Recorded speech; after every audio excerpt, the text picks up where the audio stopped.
Hey, what's going on, beautiful people? It's your financial coach. Listen, today I'm going to be talking about why $100,000 a year can no longer buy the American dream.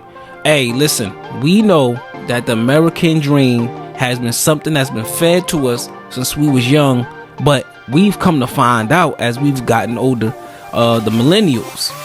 This is something for the Gen Z people, right? To listen to the millennials, right? That it's a myth, y'all. Let's talk about it. Let's just talk about it. So let's break down exactly what the American dream is, that they pump on TV and the media speaks to, as far as what it is. Like, okay, so what was always said was the American dream is to be able to own a home, get married, have kids, and make enough after expenses to save for retirement and spend on leisure. That's pretty much the American dream. And that's becoming increasingly too expensive for most Americans. Now, there's a notion out there that's been pumped and fed to us that it's pretty much our fault, right? It's pretty much our fault. But we also know that, let's be clear, America has went away from pensions. I talked about it in the previous video about the creator, the one who came up. Well, actually, nobody really came up with it because the 401k was actually a part of the tax code. They just extracted it out from the tax code to make it main feature, right? And obviously, we know that Wall Street has become a bigger behemoth because now everybody pretty much has to manage their own money. So this has benefited Fidelity, Charles Schwab, Merrill Lynch. This has benefited the brokerage firms, right?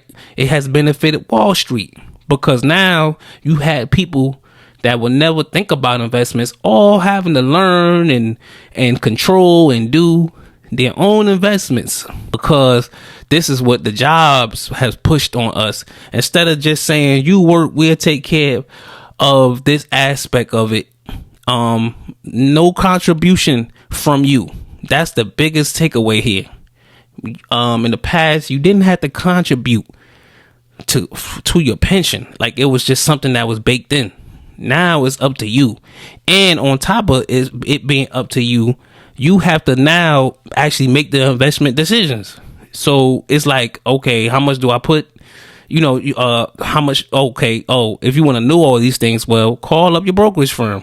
Oh, so I have to call up Fidelity. And then this is how these brokerage companies are actually getting new customers in droves. So their business has skyrocketed and ballooned because the American government has pretty much put it on us to do most of the legwork when it comes to investing, which a lot of us never knew about, which benefits Wall Street at the end of the day, no matter how you cut it. So let's get into statistics. A lot of people like to play the numbers game. Listen, more than 52% of Americans feel that you need to make at least $100,000 or more to feel financially comfortable, right?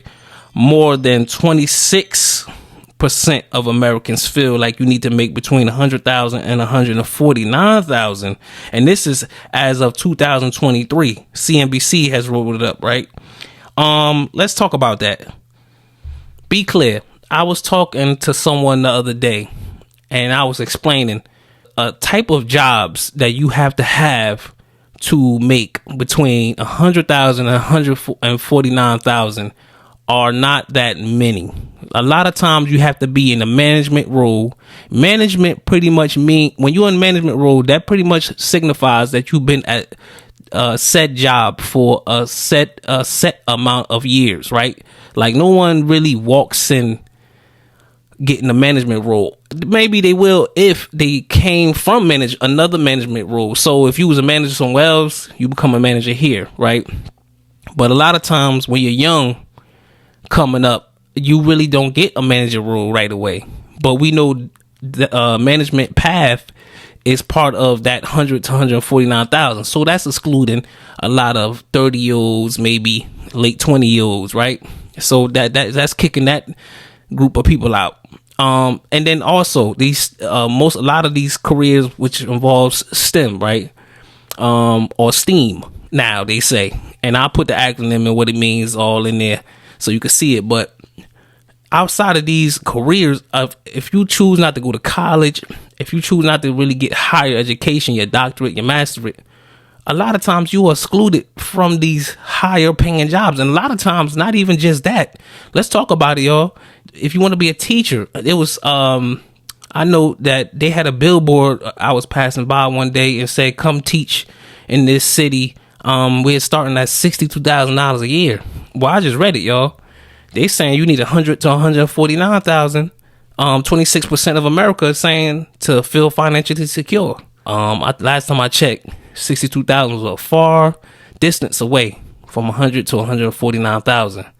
So if we talking about this is the type of money you need to make, that's really hard to do when you first starting out in your career journey. So it's almost like if we're talking about the American dream, getting married, having children, owning a home, like they're trying to kick that can down later years in life. Like it's almost like right now, what people are faced with is you're gonna have to start having children, getting married, buying a home at an older age, which hurts you because let's break it down. Let's break it down even further. The point of the American dream was work 30 years, have a 30-year mortgage.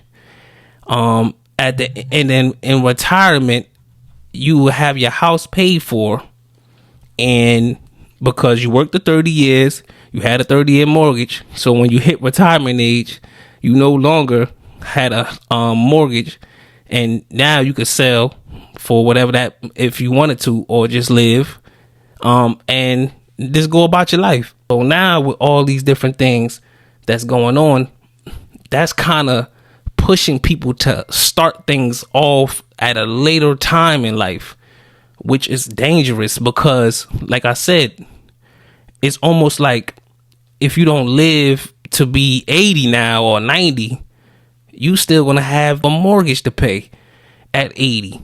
Like the way things going, you might still even have a teenager at 65. You know, it's becoming increasingly difficult for the everyday person to just keep up with what they say and how they say you should be able to live as an American. We're not seeing that for the Gen Z, right? And that's the problem. So one more topic I want to cover in this like a special edition, I feel like, because I feel like this American dream is a myth and we got to break it down. So there's a popular budgeting guideline, right, that a lot of people like to use. It's called the 50-30-20 budgeting guideline. A lot of times you go 50% of their income on essential expenses, with 30% on discretionary spending, and the remaining 20% is supposed to be saved, right? But we know that a lot of that is not going on because everything's out of whack now. I read even in New Jersey, where I live, that home prices has risen 53% in 5 years. Now, I don't know a lot of people that's making 53% more than they did 5 years ago.